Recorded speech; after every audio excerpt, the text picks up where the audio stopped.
Siapa mau opening? Yalah. Ya. Sila Permata.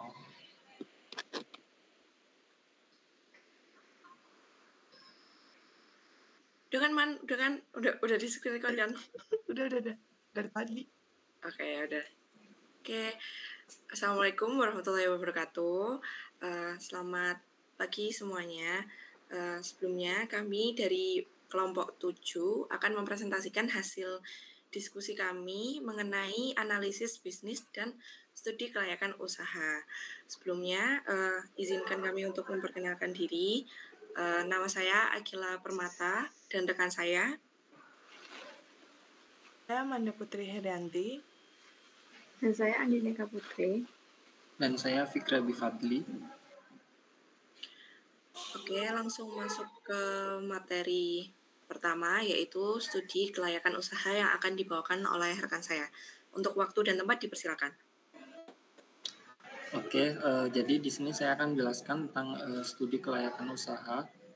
Jadi studi kelayakan usaha itu adalah penelitian tentang layak atau tidak layaknya suatu bisnis dilaksanakan dengan menguntungkan secara terus-menerus. Studi ini biasanya dasarnya membahas berbagai konsep dasar yang berkaitan dengan keputusan dan proses pemilihan proyek bisnis agar mampu memberikan manfaat ekonomis dan sosial sepanjang waktu.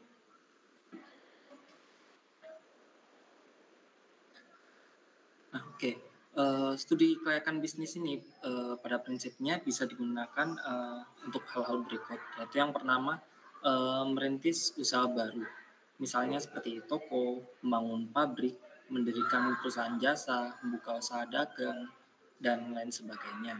Kemudian yang kedua itu mengembangkan usaha yang sudah ada, yaitu contohnya misalnya seperti menambah kapasitas pabrik, memperluas skala usaha, mengganti atau menambah peralatan atau mesin, dan memperluas cakupan usaha.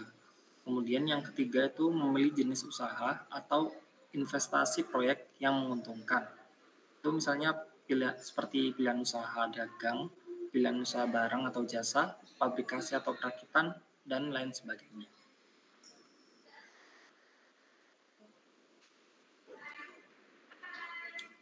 Oke, kemudian studi kelayakan usaha ini biasanya diperlukan oleh beberapa pihak. Yang pertama yaitu pihak wirausahawan atau pemilik perusahaan. Jadi memulai atau mengembangkan bisnis yang sudah ada, kemudian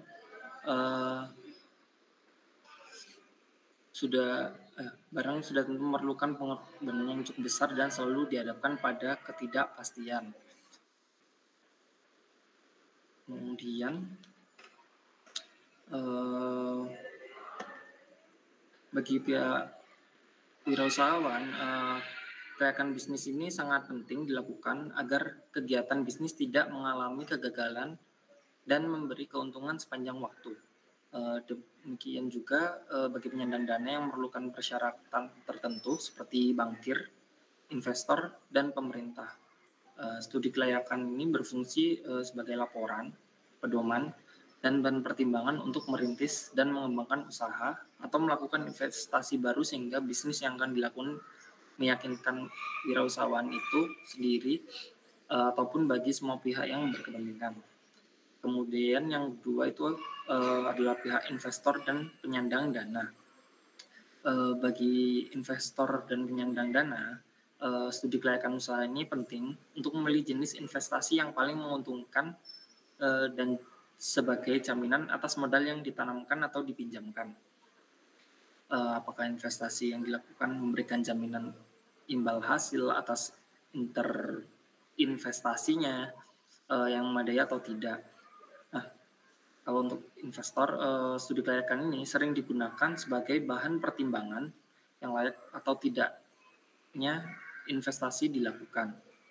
Kemudian yang ketiga itu ada pihak masyarakat dan pemerintah. Bagi masyarakat, studi kelayakan ini sangat diperlukan sebagai bahan untuk menentukan didirikan atau dikembangkannya usaha itu bermanfaat bagi masyarakat sekitar atau sebaliknya justru merugikan. seperti bagaimana dampak lingkungan, apakah positif atau negatif. Demikian juga bagi pemerintah, sangat penting untuk mempertimbangkan izin usaha atau penyediaan fasilitas lainnya. Oke, kemudian yaitu ada proses dan tahapan studi kelayakan. Jadi di proses dan tahapan ini ada 4 proses, yaitu yang pertama gagasan atau penemuan ide, yang kedua ada tujuan, kemudian ada analisis atau evaluasi, dan kemudian yang terakhir ada keputusan. Yang pertama gagasan itu gagasan atau tahap penemuan ide itu adalah tahap di mana wirausahawan memiliki ide untuk merintis usaha barunya. Nah, ide tersebut kemudian dirumuskan dan diidentifikasi. Misalnya seperti kemungkinan-kemungkinan bisnis yang paling memberikan peluang untuk dilakukan dan menguntungkan dalam jangka waktu yang panjang. Banyak kemungkinannya, misalnya bisnis industri, perakitan, dagang, usaha jasa, atau jenis usaha lainnya yang dianggap paling layak. Kemudian yang kedua itu ada tujuan. Di tahap ini tahap tujuan atau perumusan visi dan misi bisnis ini seperti visi dan misi yang hendak diemban setelah bisnis tersebut diidentifikasi.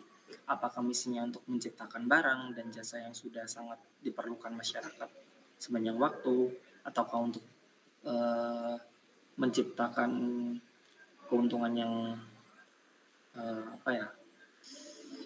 yang berjangka lama, atau apakah visi misi yang bisnis yang ada dikembangkan tersebut benar-benar jadi kenyataan atau tidak. Semuanya dirumuskan dalam bentuk tujuan. Kemudian yang ketiga itu tahap analisis, yaitu proses sistematis yang dilakukan untuk membuat suatu keputusan apakah bisnis tersebut layak dilaksanakan atau tidak. Tahapan ini dilakukan seperti prosedur-prosedur penelitian ilmiah yang lainnya, yaitu dimulai dengan mengumpulkan data, mengolah, menganalisis, dan menarik kesimpulan. Kesimpulan dalam studi kelayakan usaha hanya 2, yaitu dilaksanakan atau tidak dilaksanakan. Nah, selain tahapan-tahapan itu, ada beberapa aspek yang perlu diamati, yaitu ada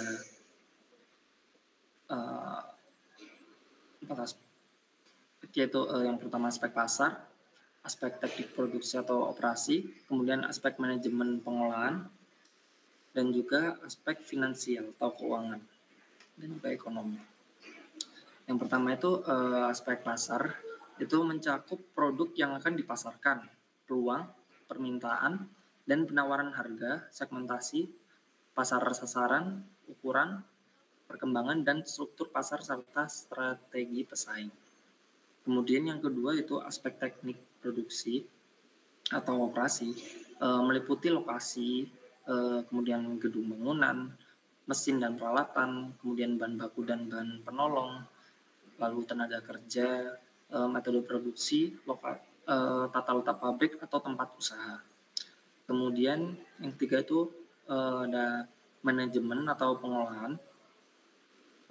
Ini meliputi organisasi, aspek pengolahan, tenaga kerja, kemudian kepemilikan, terus lingkungan dan sebagainya. Dan juga ada satu lagi yaitu yuridis. Nah, aspek yuridis ini dan lingkungan perlu menjadi bahan analisis, soalnya perusahaan itu harus mendapat pengakuan dari berbagai pihak dan harus ramah lingkungan. Kemudian yang keempat itu aspek finansial atau keuangan atau juga ekonomi, itu meliputi sumber dana dan penggunaannya, seperti proyeksi biaya, pendapatan, keuntungan, dan aliran kas. Kemudian yang terakhir itu ada tahap keputusan. Jadi setelah dievaluasi, dipelajari, dan dianalisis hasilnya, langkah berikutnya itu ya tahap pengambilan keputusan apakah bisa bisnis tersebut layak dilaksanakan atau tidak. Karena menyangkut keperluan investasi yang mengandung risiko, keputusan bisnis biasanya berdasarkan pada back period atau PBP. nilai sekarang bersih atau net present value atau NPV, dan tingkat imbal hasil internal atau internal rate of return dan sebagainya yang akan diuraikan di sini. Next. Nah, kemudian ada analisis aspek pemasaran, yaitu untuk menganalisis aspek pemasaran, wirausahawan harus melakukan penelitian pemasaran dengan menggunakan sistem informasi pemasaran yang memadai berdasarkan pada analisis dan prediksi apakah bisnis yang akan dirintis atau dikembangkan memiliki peluang pasar yang memadai atau tidak.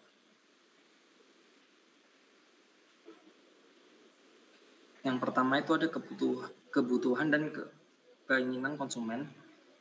Barang dan jasa yang apa yang banyak dibutuhkan dan diinginkan konsumen itu berapa banyak yang mereka butuhkan, kemudian bagaimana daya beli mereka, kapan mereka membutuhkan. Jika kebutuhan dan keinginan mereka itu teridentifikasi dan memungkinkan terpenuhi, berarti peluang pasar bisnis kita terbuka dan layak bila dilihat dari kebutuhan atau keinginan konsumen. Kemudian yang kedua itu segmentasi pasar. Itu seperti pelanggan itu dikelompokkan dan diidentifikasi. Misalnya berdasarkan pada geografi, demografi, dan sosial budaya. Jika segmentasi pasar teridentifikasi, pasar sasaran akan dapat terwujud dan tercapai. Kemudian yang ketiga itu ada target, yaitu target pasar itu menyangkut banyaknya konsumen yang dapat diraih. Berapa target yang ingin dicapai, apakah konsumen loyal dan apa konsumen itu loyal pada bisnis kita, apakah memberi kepuasan atau tidak. Jika loyal, itu biasanya potensi pasar itu akan tinggi. Kemudian yang keempat itu ada nilai tambah. Wirausahawan itu harus mengetahui nilai tambah produk dan jasa pada setiap rantai pemasaran, mulai dari pemasok, agen, hingga konsumen akhir.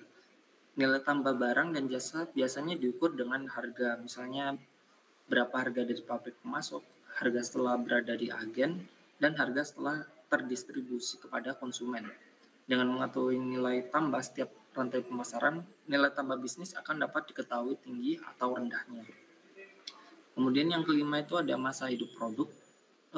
Jadi masa hidup produk itu bisa dikatakan seperti apakah produk ini bisa bertahan lama di pasaran atau tidak. Apakah ukuran lama masa produk ini lebih dari waktu yang dibutuhkan untuk menghasilkan laba sampai modal kembali lagi atau tidak. Nah, jika masa produk itu lebih lama, berarti potensi pasarnya itu tinggi. Nah, ini harus dianalisis juga apakah produk industri baru atau industri lama itu sudah mapan atau produk industri justru sedang menurun. Jika produk industri baru sedang tumbuh, itu kemungkinan potensi pasar itu akan tinggi. Kemudian yang keenam itu ada struktur pasar. Itu kita itu harus menganalisis apakah barang dan jasa yang akan dipasarkan termasuk pasar pesaing itu tidak sempurna seperti pasar monopoli, oligopoli, dan monopolistik, atau pasar pesaing sempurna. Jika barang dan jasa termasuk jenis pasar persaingan tidak sempurna, berarti potensi pasar tinggi dibandingkan bila produk termasuk pasar persaingan sempurna. Next.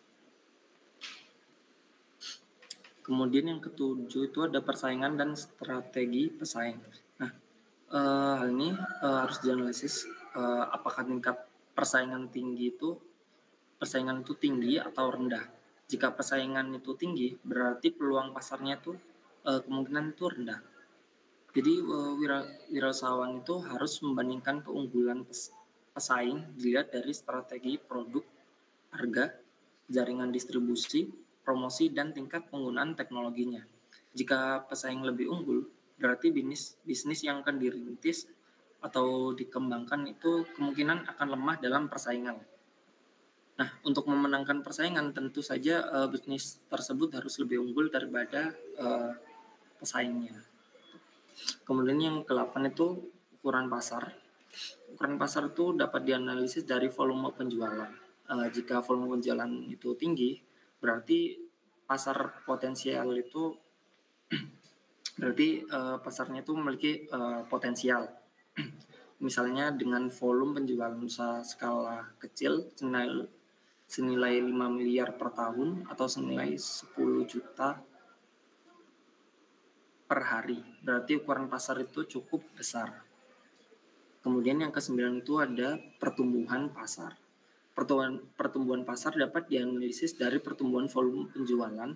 Jika pertumbuhan pasar tinggi, misalnya lebih dari 20%, berarti potensi pasar itu termasuk tinggi. Yang ke-10 itu ada laba kotor, maaf tipe ya. Apakah perkiraan margin laba kotor itu tinggi atau rendah? Nah, jika profit marginnya kotor lebih dari 20%, berarti pasar itu memiliki potensial. Kemudian yang ke-11 itu ada pangsa pasar, yaitu jika dianalisis dari selisih jumlah barang dan jasa yang diminta dengan jumlah barang dan jasa yang ditawarkan, pangsa pasar ini menurut proyeksi meningkat, bahkan setelah 5 tahun mencapai 40%. Berarti bisnis yang akan dilakukan atau dikembangkan itu memiliki pangsa pasar yang tinggi. Next. Selanjutnya ada analisis dan aspek produksi atau operasi yang akan dijelaskan oleh rekan saya. Oke, soalnya udah jelas belum? Oke, di sini saya akan menjelaskan tentang analisis aspek yang kedua, yaitu aspek produksi atau operasi. Ini ada 6. Yang pertama itu berkaitan dengan lokasi operasi. Nah, yang dimasukkan dengan lokasi operasi ini tuh bisnis itu tuh hendaknya memilih lokasi atau tempat yang paling strategis dan juga efisien. Dan strategis efisiennya itu bagi perusahaannya atau bisnisnya, terus bagi konsumen, dan juga akses alat transportasi. Jadi sebisa mungkin letaknya itu harus strategis karena dari pemasok ya, karena sebuah bisnis pastinya harus ada pemasok bahan bakunya. Jadi kalau bisa tempatnya itu bisa menjangkau pemasok, terus menjangkau konsumen, dan juga menjangkau dari segi alat transportasi.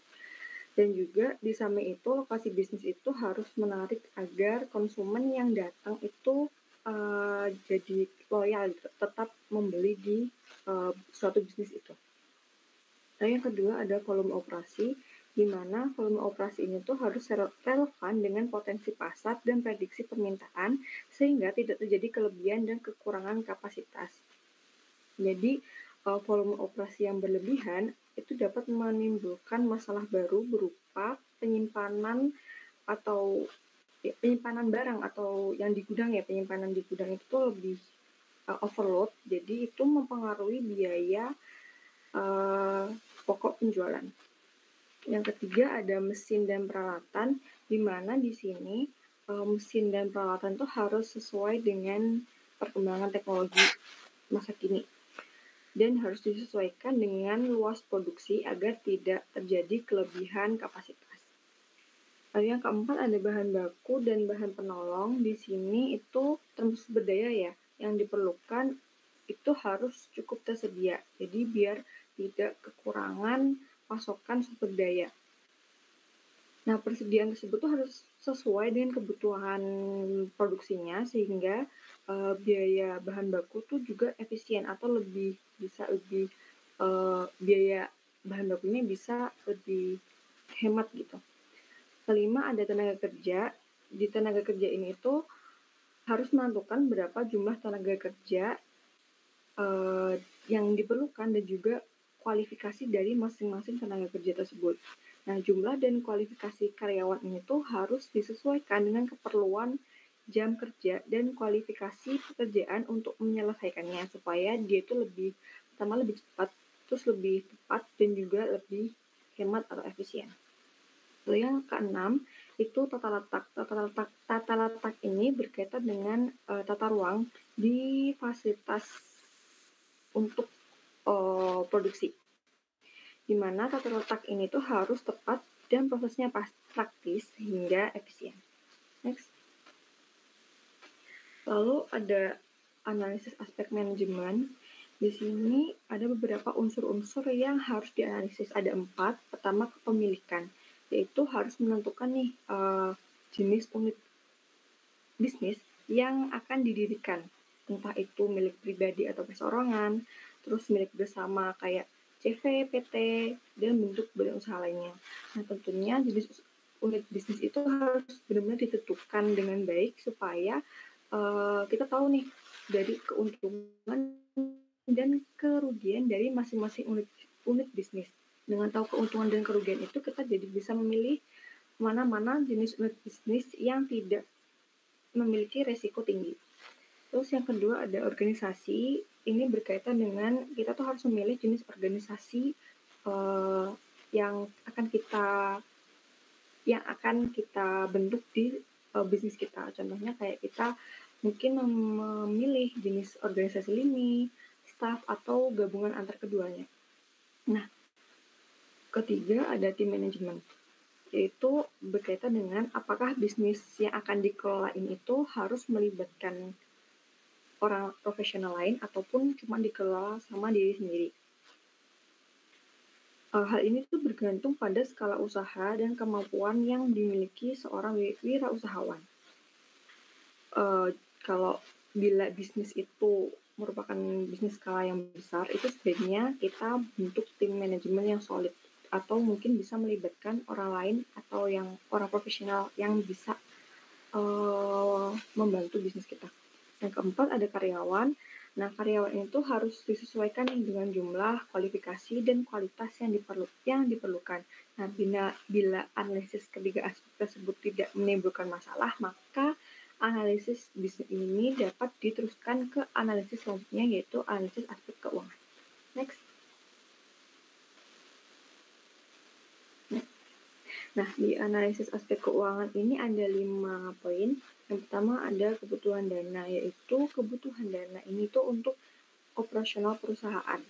Misalnya berapa besar dana untuk aktiva atau aset tetap, terus berapa dana untuk modal kerja, dan juga berapa dana untuk pembiayaan awal. Kedua ada sumber dana. Sumber dana ini itu berkaitan dengan sumber dana internal, yaitu contoh dari sumber dana internal sendiri itu adalah modal yang disetor dan juga laba ditahan, dan juga sumber dana kedua itu ada sumber dana modal eksternal, contohnya obligasi dan juga pinjaman. Lalu ketiga ada proyeksi neraca, yang dia itu bertujuan untuk mengetahui posisi harta, kekayaan, serta kondisi keuangan lain. Contoh misalnya itu adalah posisi aktiva lancar, posisi aktiva tetap, posisi pasiva atau liabilitas lancar, kewajiban jangka panjang, dan juga kekayaan bersih. Lalu keempat ada proyeksi laba rugi. Di sini itu proyeksi laba rugi menggambarkan perkiraan laba atau rugi pada masa yang akan datang. Nah, komponen dari produk proyeksi laba rugi sendiri itu ada proyeksi penjualan, biaya, dan laba rugi bersih. Next. Yang terakhir itu ada proyeksi aliran kas, di mana itu merupakan kemampuan perusahaan untuk melaksanakan kewajiban keuangannya. Nah, ada 3 jenis aliran kas. Di sini ada 3. Yang pertama ada aliran kas masuk, yaitu penerimaan berupa hasil penjualan atau pendapatan. Kedua ada aliran kas keluar, di mana aliran ini tuh merupakan biaya-biaya yang termasuk pembayaran bunga dan pajak. Yang ketiga ada aliran kas masuk bersih, yaitu selisih dari aliran kas yang masuk dan aliran kas keluar ditambah penyusutan dengan perhitungan bunga setelah pajak. Jadi contoh proyeksi aliran kas itu tuh bisa dihitung dengan rumus yang ini. Aliran kas masuk bersih sama dengan dihitung dengan menentukan laba setelah pajak ditambah penyusutan ditambah 1 min tarif pajak dan perhitungan dari 1 min tarif pajak itu dikali dengan bunga setelah pajak. Next. Lalu ada kriteria investasi. Jadi kriteria investasi ini itu untuk menghitung atau untuk mengetahui layak atau tidaknya suatu investasi yang dilakukan dan untuk mengetahui keuntungan secara ekonomis yang untuk mengetahui keuntungan secara ekonomis. Nah, terdapat ada 4 kriteria investasi. Ada 4. Pertama ada metode periode pembayaran kembali atau payback period. 2 ada nilai sekarang bersih atau net present value. 3 ada tingkat imbal hasil internal atau internal rate of return. Dan yang terakhir ada indeks probabilitas atau probability index. Nah, next. Lalu selanjutnya akan dijelaskan oleh rekan saya.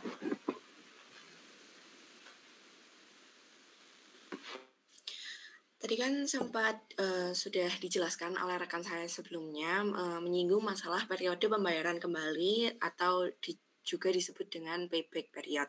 Sebelumnya, apa sih payback period itu? Nah, payback period adalah suatu pembayaran yang periode pembayaran kembali sangat penting untuk menghitung jangka waktu imbalan hasil atau modal. Semakin cepat periode pembayaran kembalinya, maka akan semakin baik bisnis tersebut.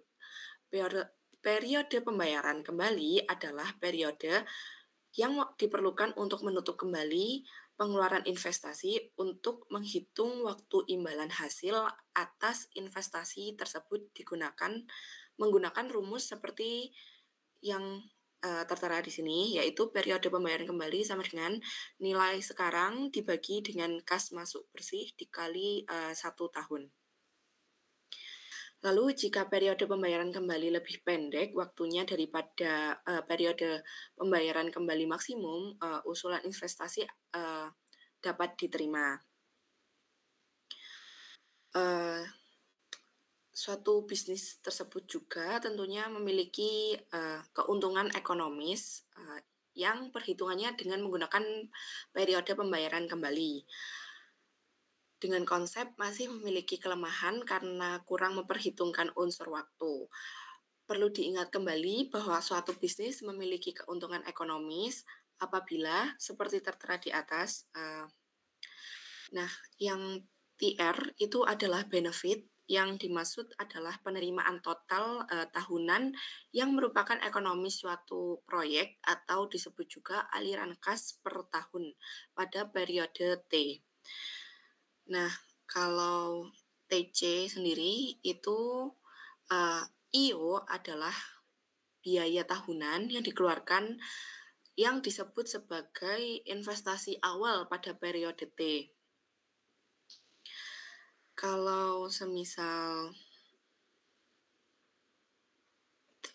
TC tersebut memiliki hubungan erat dengan CO plus CT, yang mana CO adalah biaya tetap awal, sedangkan CT adalah biaya tetap variabel. Dalam setiap perhitungan keuntungan tersebut terdapat kelemahan sebab tidak memasukkan unsur waktu dan unsur tingkat dari suku bunga atau interest rate yang dihubungkan atau juga disebut dengan tingkat imbalan hasil atau rate of return. Suku bunga atau tingkat imbalan hasil ialah konsep periodik yang mengukur imbalan hasil atas investasi. Untuk mengukur tingkat imbalan hasil biayanya menggunakan bunga bank yang berlaku secara umum atau berdasarkan pada tingkatan imbalan hasil kredit paraktif minimum yang diharapkan oleh investor.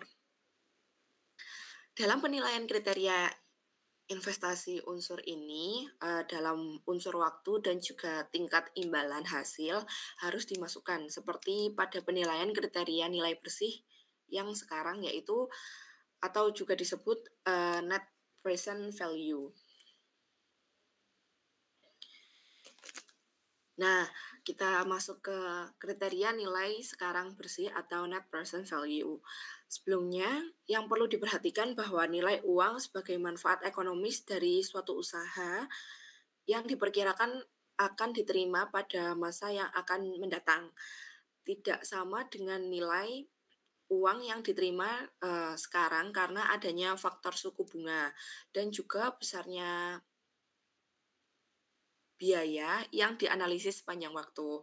Oleh karena itu, perlunya dalam studi kelayakan usaha adanya unsur waktu dan juga suku bunga atau interest rate harus diperhitungkan secara merinci. Maka perhitungan nilai bersih atau net present value itu menggunakan rumus seperti di atas. Untuk NPV adalah nilai bersih sekarang, sedangkan BT adalah benefit atau aliran kas masuk pada periode T. I adalah interest atau tingkat bunga bank yang berlaku. T adalah periode waktu seperti tahun. Lalu 1 plus I adalah discount factor atau faktor nilai sekarang yang disebut lain juga BFT. Nah, BFT dapat dihitung sebagai berikut, seperti IF sama dengan 1 plus I atau 1 ditambah periode waktu yang berlaku.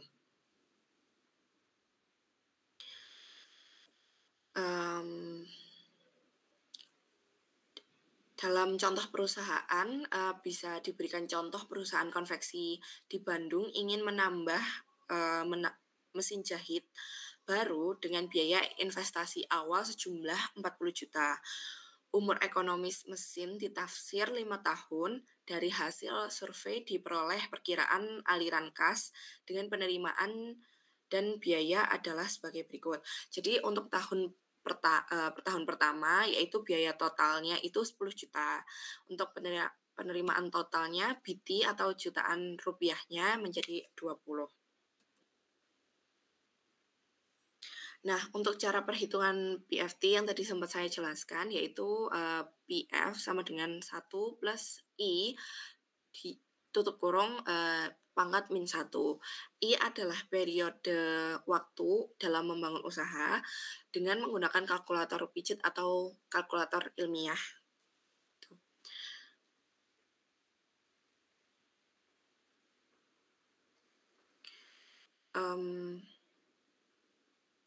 Selanjutnya, mengenai kriteria rasio biaya manfaat yang akan dijelaskan oleh rekan saya.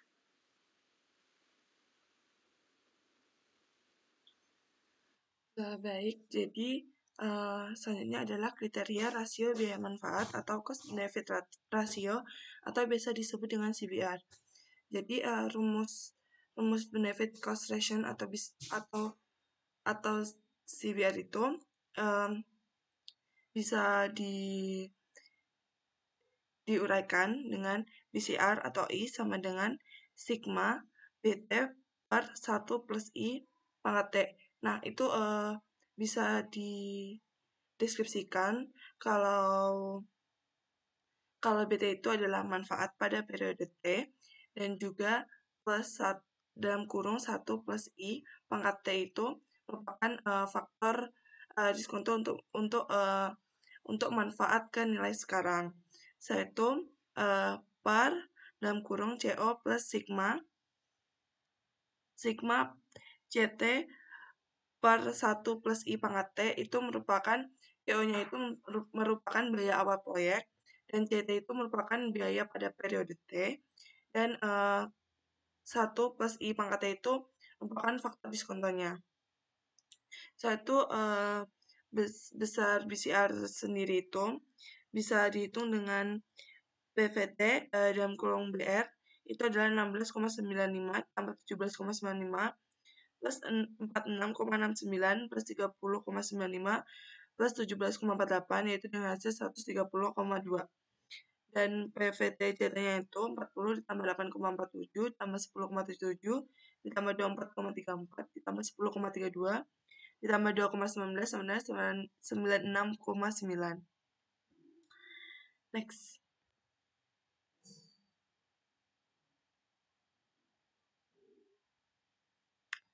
Selanjutnya adalah kriteria tingkat imbal hasil internal atau internal rate of return, itu di mana kriteria IRR-nya adalah bila IRR itu lebih dari MARR, maka bisnis layak secara ekonomis. Nah, di mana MARR itu merupakan minimum attractive rate of return. Nah, IRR sendiri itu dapat dihitung dengan cara mencoba-coba memasukkan suku bunga, yaitu untuk mengetahui secara pasti berapa nilai suku bunga yang membuat NPV-nya itu sama dengan 0. Nah,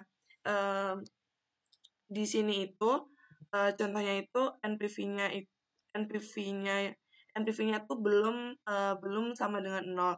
Jadi di sini tuh menggunakan suku bunga sekitar 18% dan didapatkan hasil NPV-nya itu ternyata lebih besar dari 0. Next. Nah, lalu selanjutnya dicoba dengan suku bunga sekitar 36%, maaf itu sedikit typo. Nah, itu ternyata NPV-nya itu masih belum sama dengan 0 gitu.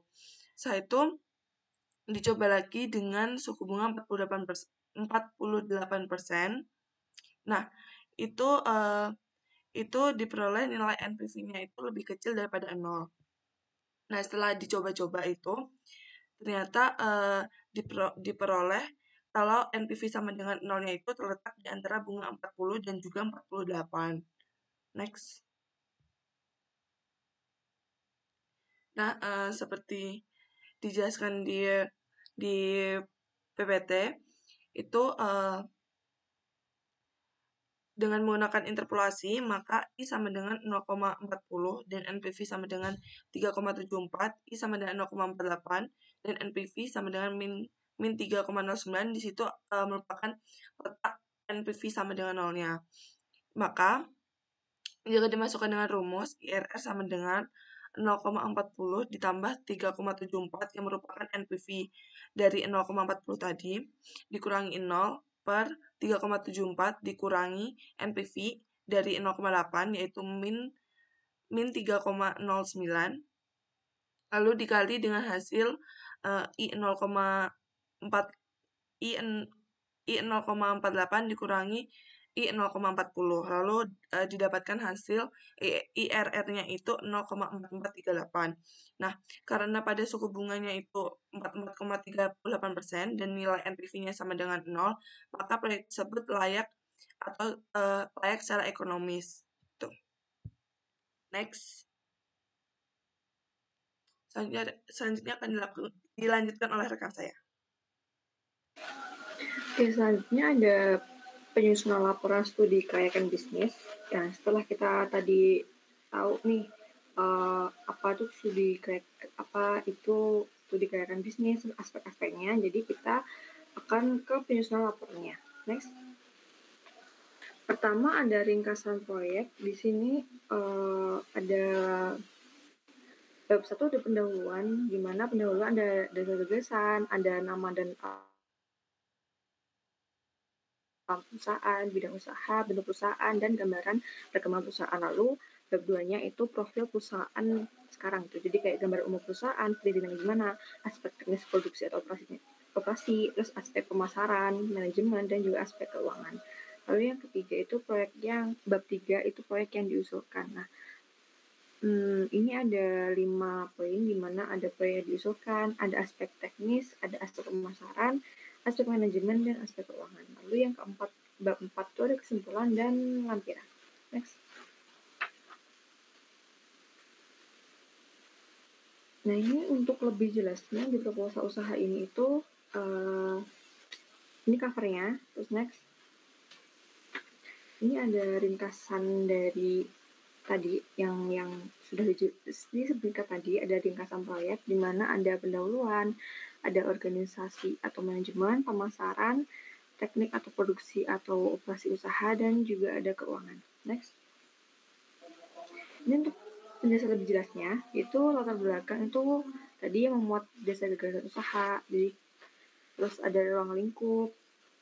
Ruang lingkup itu tadi yang udah dijelasin tentang aspek-aspek keuangan, manajemen, terus aspek-aspek operasi gitu. Terus kedua ada bidang organisasi dan manajemen. Ini berkaitan dengan nama perusahaan dia, terus nama pemiliknya, alamatnya, terus bentuk badan hukumnya, terus tahun berdiri, bagian struktur organisasi. Lalu ada pemegang saham, ada perizinan perusahaannya, ada kegiatan operasional dan jadwal pelaksanaan, dan ada inventaris kantor. Next. Lalu ada juga aspek pemasaran, berisi dengan gambaran umum, permintaan, penawaran pesaing, rencana penjualan atau pangsa pasar, terus ada strategi pemasaran pesaing, strategi pemasaran perusahaan. Terus ada aspek produksi, di mana ada produk, proses produksi, ada kapasitas produksi, tanah bangunan, utilitas atau sarana. Next. Terus ada peralatan atau mesin atau kendaraan, terus biaya umum pabrik dan limbah. Next. Lalu selanjutnya dijelaskan oleh rekan saya. Jadi selanjutnya adalah biaya proyek. Biaya proyeknya sendiri itu terdapat investasi praoperasional, dan juga total investasinya. Jadi di situ dibagi beberapa tabel yang berisikan investasi melalui modal sendiri, kredit, dan juga jumlahnya. Lalu ada modal kerja, di mana modal kerja itu berisikan biaya pokok produksi, biaya usaha, total biaya operasi per tahunnya, modal kerja, total biaya proyek, dan juga persentasenya. Setelah itu terdapat biaya neraca. Biaya neraca itu meliputi aktiva, yaitu aktiva lancar seperti kas, piutang, dan juga persediaan. Terus habis itu ada aktiva tetap, yaitu seperti tanah, bangunan, mesin, dan peralatan, investasi, kendaraan, dan lain-lain. Yaitu ada total aktiva tetap, ada akumulasi penyusutan, nilai buku aktiva, dan selanjutnya ada investasi praoperasi, yaitu akumulasi amortisasi, nilai buku aktiva tak berwujud, dan total aktiva. Selanjutnya ada kewajiban dan modal juga, itu berisikan kewajiban lancar seperti kewajiban dagang, kewajiban modal kerja, dan juga total kewajiban lancar. Lalu ada kewajiban jangka panjang, di mana berisikan tentang kredit investasi, dan juga total kewajiban jangka panjang. Lalu ada modal, yang berisikan modal sendiri, lalu laba periode lalu, dan juga laba. Nah, itu juga ada total kewajiban dan modal. Next. Lalu selanjutnya ada proyeksi laba rugi, di mana berisikan tentang penjualan, lalu ada biaya pokok produksi yang berisikan tambahan baku, upah tenaga kerja, biaya umum pabrik, dan juga total biaya pokok produksi. Lalu ada laba kotor, dari penjualan dikurangi oleh biaya pokok produksi, lalu ada biaya usaha, yang berisikan tentang gaji pimpinan, gaji karyawan, biaya pemasaran, perlengkapan kantor, biaya sewa, biaya lain-lain, penyusutan, dan amortisasi. Lalu ada total biaya usaha.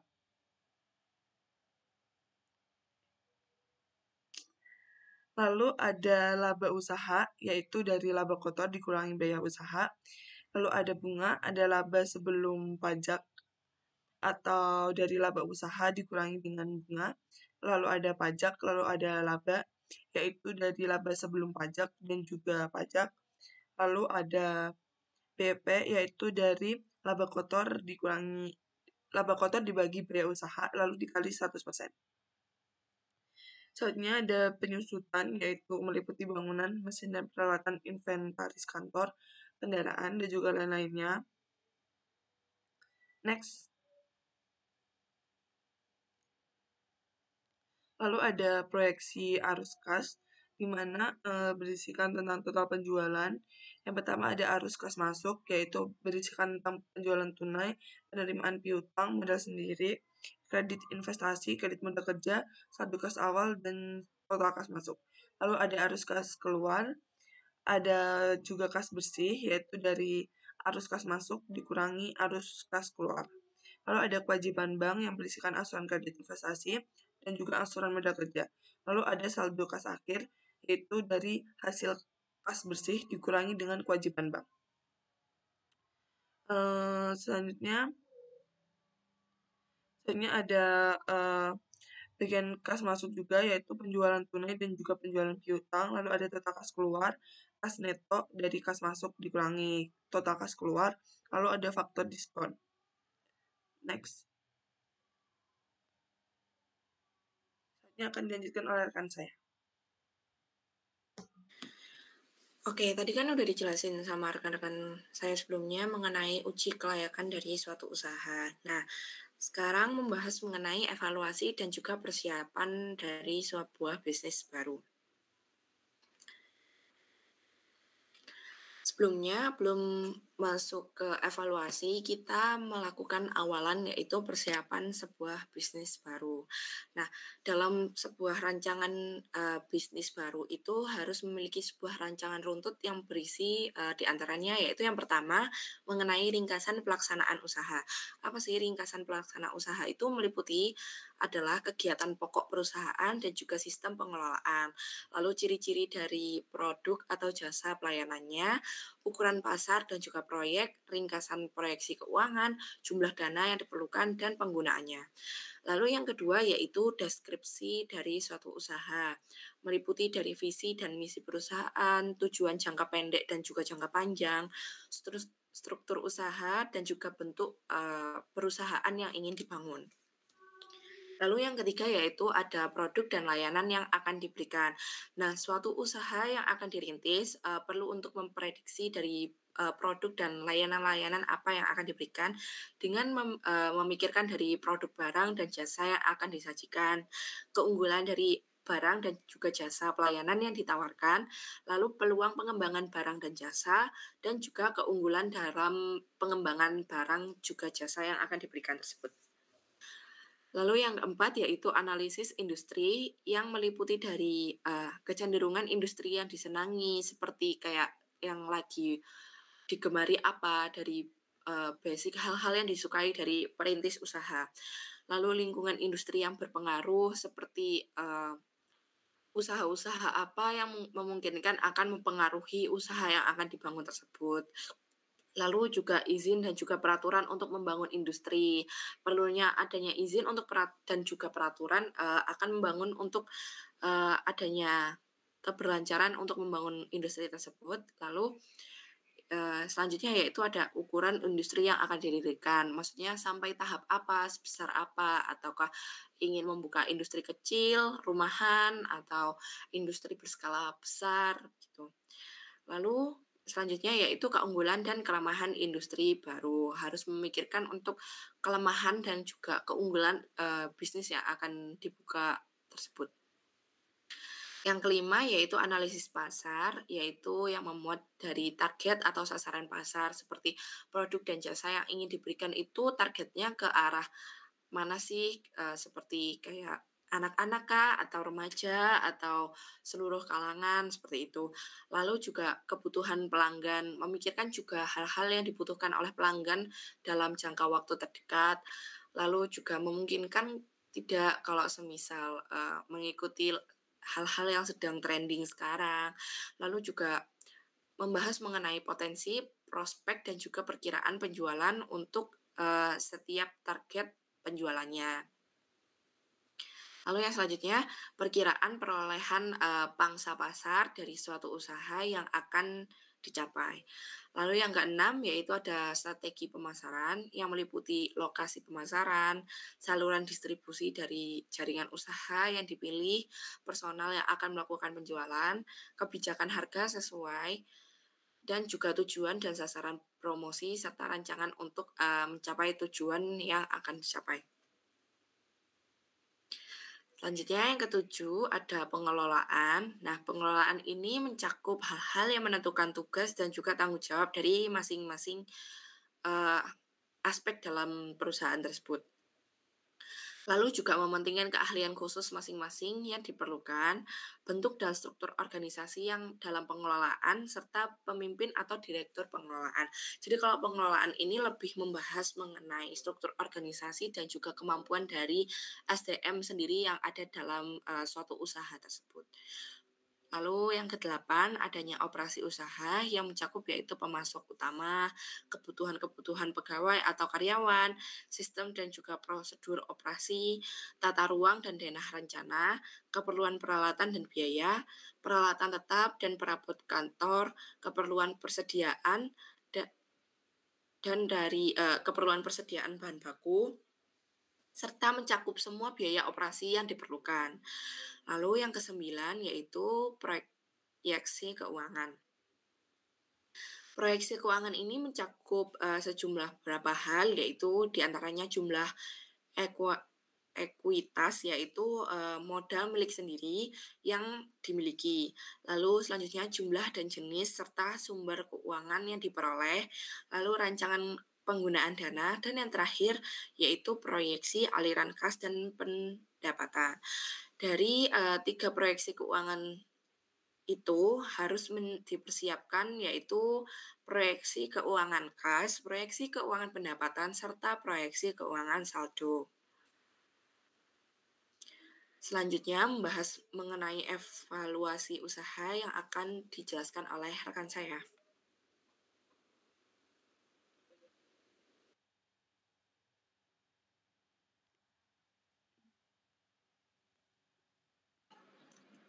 Oke, jadi di sini saya akan menjelaskan tentang evaluasi usaha.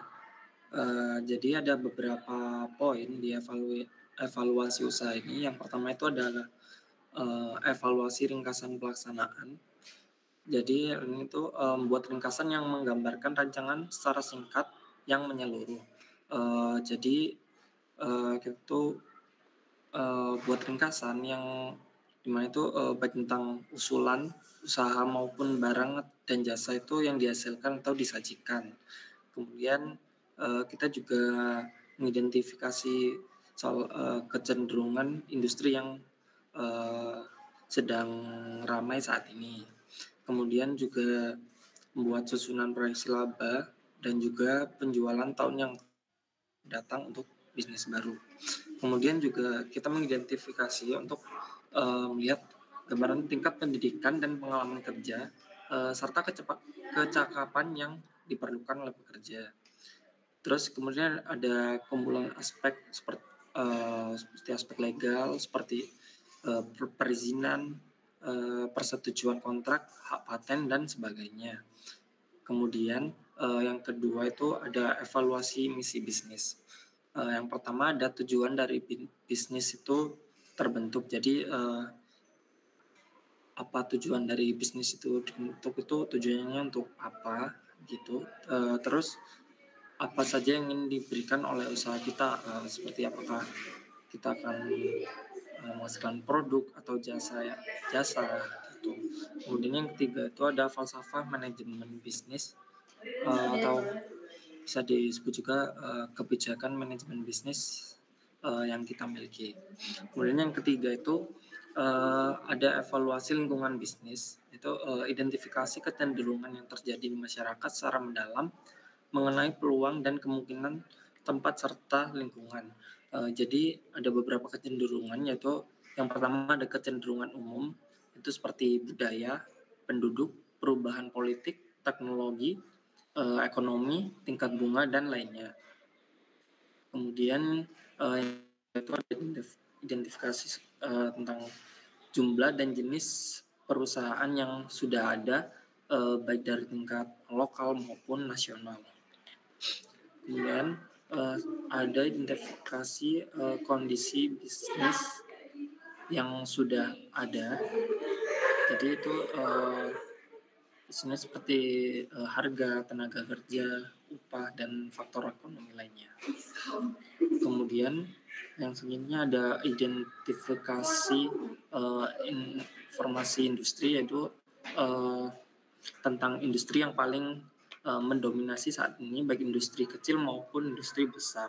Kemudian apa aja yang apa saja kegagalan yang dialami oleh industri tersebut dan bagaimana industri tersebut bisa tumbuh dan berkembang, dan apakah industri tersebut itu cenderung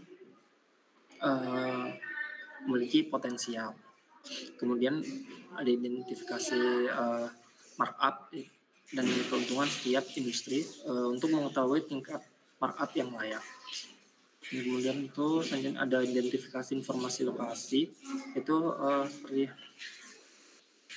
bagaimana sikap atau tanggapan masyarakat itu terhadap bisnis kita, apakah positif, negatif, ataupun netral. Kemudian itu memperhitungkan juga tentang apakah ekonomi lokal itu kuat atau lemah. Kemudian yang keempat ada evaluasi produk dan jasa. Jadi di sini tuh menggambarkan tentang produk itu misalnya seperti ukuran, bentuk, bahan yang digunakan, kemudian berat, kecepatan barang atau packing dan susunannya.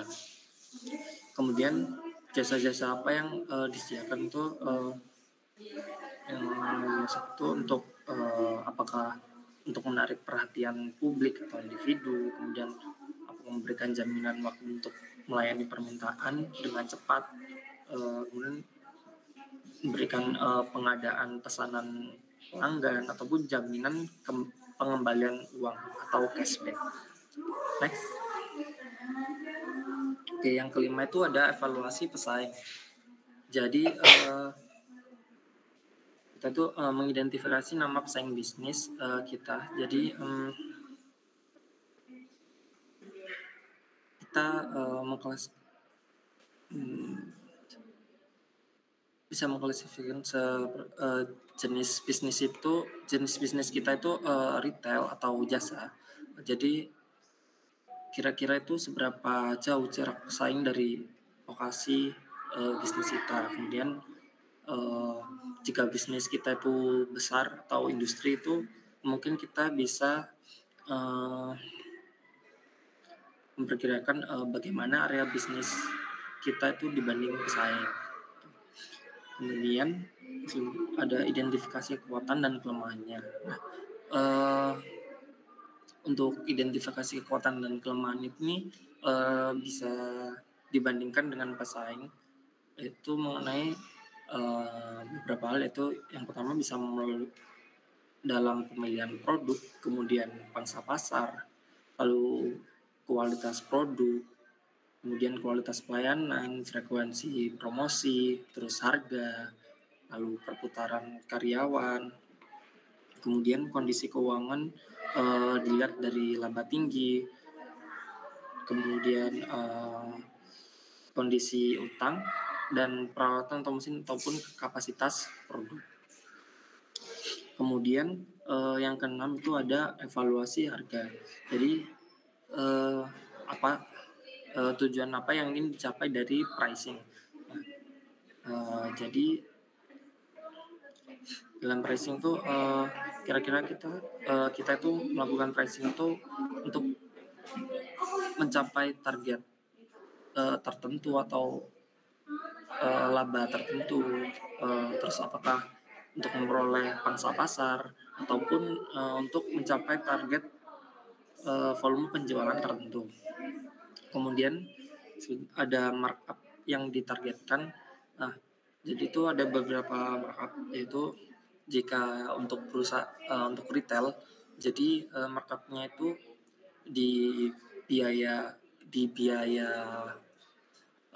pemasukan barang dan markup penjualan. Kemudian jika di perusahaan jasa, markupnya itu bisa berupa markup di upah tenaga kerja per jam dan biaya material lainnya per jam. Kemudian jika di barang industri itu markupnya itu bisa biaya total dan markup jumlah barang yang diproduksi. Kemudian jika pedagang jika pedagang besar, markupnya itu biaya rata-rata, markup barang masuk dan keluar. Lalu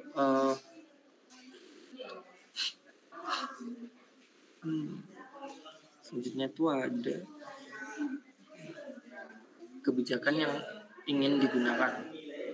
Jadi kebijakan yang digunakan itu apakah kita akan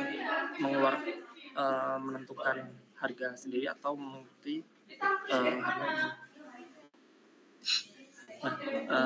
Kemudian ada strategi apa yang digunakan dalam pricing. Nah, jadi untuk strategi pricing itu ada beberapa strategi yang bisa digunakan. Itu yang pertama itu ada harga perkenalan, yang dimana harga awal itu lebih tinggi dan selanjutnya harga perkenalan itu harga rendah untuk masuk pasar. Jadi itu biasanya dilakukan seperti di retail itu. Awal biasanya mereka ketika grand opening itu mereka akan menurunkan harga produk, kadang itu sekitar 40-60%. Kemudian skimming price itu harga awal tinggi dan selanjutnya lebih rendah.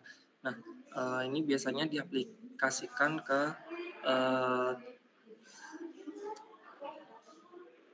perusahaan atau pedagang yang dimana mereka itu menggunakan sistem member. Jadi mereka mengeluarkan uang lebih untuk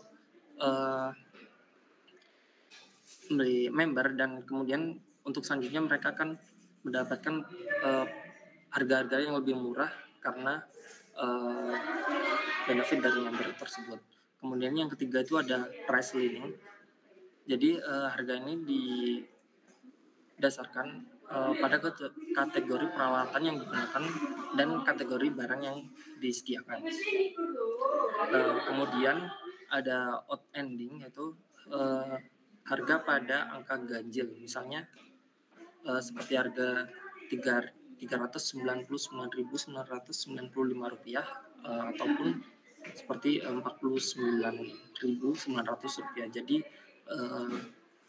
untuk harganya itu tidak digenapin tapi diganjilkan untuk melihat harga itu seperti lebih murah gitu. Kemudian ada loss leader, yaitu menjual beberapa jenis barang di bawah biaya untuk menarik pelanggan. Kemudian all-one price, yaitu harga yang sama untuk setiap barang yang sama. Kemudian yang ketujuh itu ada bundling, yaitu harga yang lebih murah untuk barang yang sama tetapi dijual pada tempat yang berbeda. Biasanya bundling ini seperti mereka tuh bakalan kelihatan lebih murah ketika mereka dijadikan satu paket gitu. Kemudian yang ketujuh yaitu ada evaluasi keunggulan persaingan, yaitu melihat keunggulan persaingan dalam usaha sendiri, yaitu apakah kualitas, harga, lokasi, seleksi, dan pelayanan atau kecepatan waktu itu sudah unggul atau tidak. Kemudian yang kedua adalah memilih dan menggunakan cara untuk memenangkan persaingan. Jadi untuk memenangkan persaingan itu ada beberapa cara, yaitu yang pertama itu tentu segera memenuhi kebutuhan pelanggan yang belum terpenuhi. Itu seperti mungkin seperti tempat parkir ataupun penyediaan tentang apa saja yang perlu diperlukan sama pelanggan itu untuk agar mereka tuh nyaman. Kemudian ada juga gunakan pelayanan yang baik, terus membuat etalase yang lebih baik, atau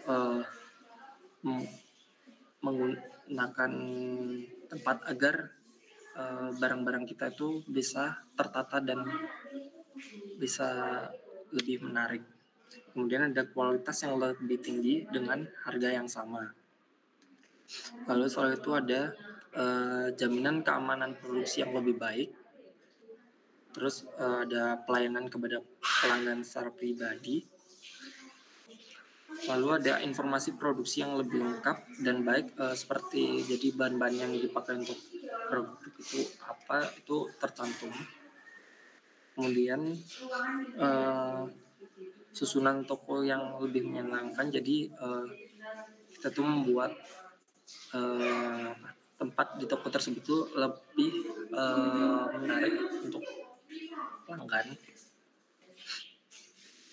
Kemudian ada lokasi dan kemasan barang yang lebih menarik. Jadi ini menentukan lokasi barang itu masih satu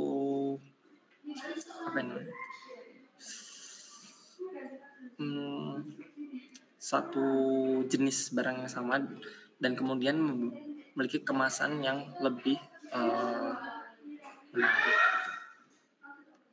Kemudian yang ke-8 ada evaluasi pasar dan pemasaran, yaitu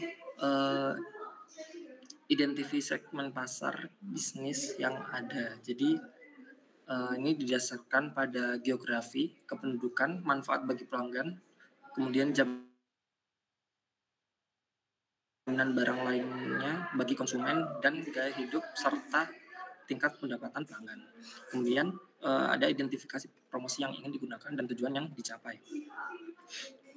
Jadi untuk promosi yang digunakan itu seperti apakah promosi yang digunakan itu apakah pemasaran langsung, publisitas, periklanan, ataupun promosi penjualan termasuk media yang dipilih dan biaya produksi.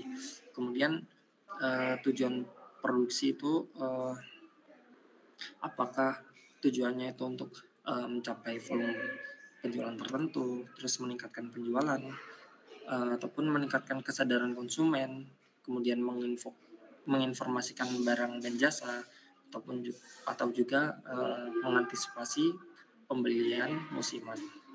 Next. Oke, untuk selanjutnya akan dijelaskan oleh rekan saya. Oke, yang ke-9 yaitu evaluasi manajemen dan juga personal. Nah, yang pertama yaitu identifikasi latar belakang dari karyawan, yaitu kayak seperti kita harus cari tahu nih kalau membangun usaha tuh karyawan yang bekerja di kita itu bagaimana pendidikannya, lalu juga pengalamannya dan juga keterampilan pemilik serta juga karyawan yang bekerja di sana. Lalu identifikasi jaminan yang akan diberikan dengan kan tadi sudah mau identifikasi dari pendidikan, pengalaman, serta keterampilan yang dimiliki. Nah, jaminan apa nih yang kemungkinan akan diberikan oleh pemilik usaha kepada SDM yang bekerja di sana, seperti posisi dan jabatan pekerjaan personalia, apakah diperlukan untuk mendudukan jabatan tertentu seperti paruh waktu, penuh waktu, lalu bagaimana sistem pengkajiannya, biasa atau honorer, atau dibayar per jam, bulanan, atau bagaimana, itu juga harus diidentifikasi. Lalu juga memberikan struktur organisasi dan juga jadwal yang jelas. Dalam pembentukan usaha itu perlu mengevaluasi dengan adanya didukung seperti kemampuan struktur organisasi seperti jabatan-jabatan apa saja, staf-staf apa saja yang akan ada di sana, lalu juga memberikan jadwal jam kerja yang lebih jelas seperti jam masuk, jam pulang, jam istirahat, seperti itu. Lalu yang ke-10 yaitu mengenai evaluasi mesin dan juga peralatan. Nah, untuk mengenai evaluasi mesin dan juga peralatan ini nanti akan dijelaskan di slide selanjutnya lebih rincinya. Namun intinya adalah mengenai membahas rincian alat dan juga mesin apa saja yang dimiliki dari awal pembentukan usaha dalam mendukung pembangunan usaha tersebut. Lalu untuk yang ke-11 yaitu mengenai evaluasi biaya awal, yaitu dengan menghitung dan juga memperinci dana yang dikeluarkan pada awal pembangunan usaha yang akan diperinci di slide selanjutnya.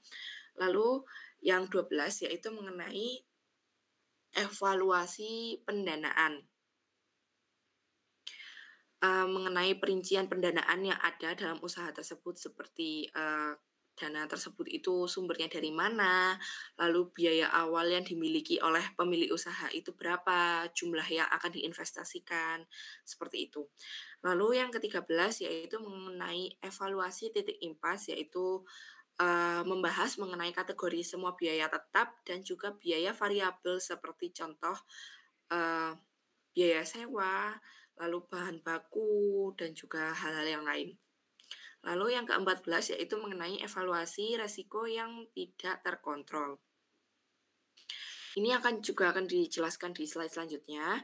Terperincinya untuk hal-hal yang akan dievaluasi dalam evaluasi risiko yang tidak terkontrol ini mengenai identifikasi risiko tidak terkontrol mempengaruhi bisnis seperti keadaan ekonomi, cuaca, lalu juga teknologi terbaru seperti perkembangan mesin dan juga kemampuan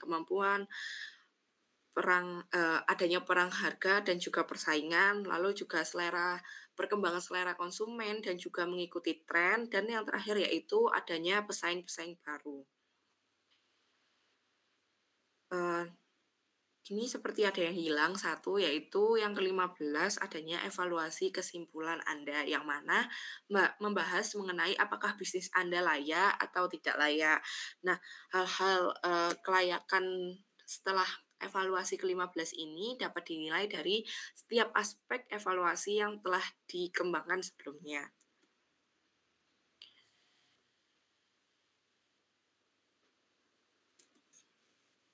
Nah, ini untuk gambaran dari evaluasi mesin dan juga peralatan. Nah, nanti perlu pendataan ulang mengenai peralatan kantor seperti jenis-jenisnya, lalu kualitasnya, harga satuan, lalu jumlahnya berapa, dan juga penggunaan mesin dan juga peralatan apa saja yang digunakan, jenis serta harga yang satuannya berapa, lalu jumlahnya berapa, begitu.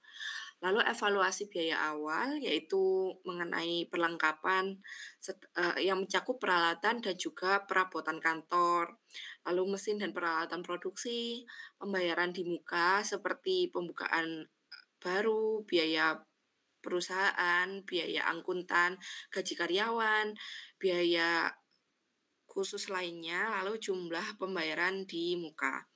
Lalu ada biaya sewa bangunan dan renovasi, serta modal kerja, yaitu gaji pemilik dan juga karyawan, pajak, sewa, periklanan, telepon, pemeliharaan dan perbaikan, biaya transportasi, dan juga biaya perlengkapan lainnya. Lalu dijumlah dan jadilah biaya awal.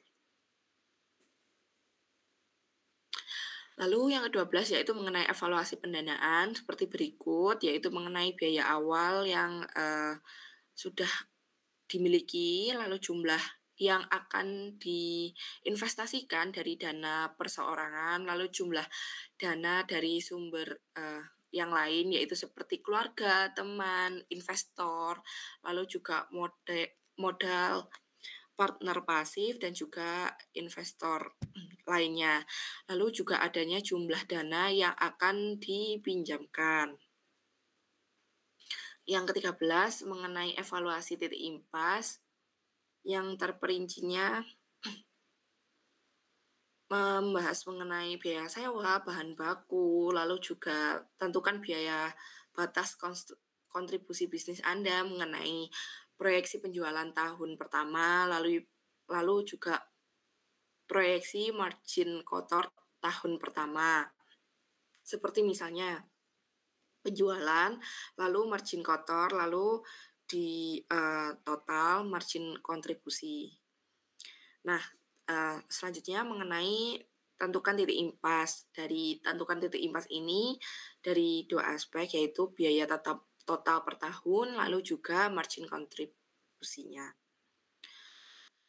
Yang ke-14 mengenai identifikasi risiko tidak terkontrol yang dapat mempengaruhi bisnis seperti keadaan ekonomi, cuaca, lalu adanya perkembangan teknologi, perang harga oleh pesaing, kayak adanya naik turunnya harga, lalu juga selera konsumen, juga perkembangan tren itu juga bisa mempengaruhi, lalu juga pesaing-pesaing baru yang kemungkinan untuk muncul. Dari masing-masing resiko tersebut diidentifikasi apa yang Anda lakukan untuk meminimalisir terjadinya kerugian. Oke, sekian presentasi dari kelompok kami. Terima kasih, mohon maaf apabila ada salah kata atau mungkin ada salah informasi. Mohon maaf, kami tutup, wassalamualaikum warahmatullahi wabarakatuh. Selamat siang.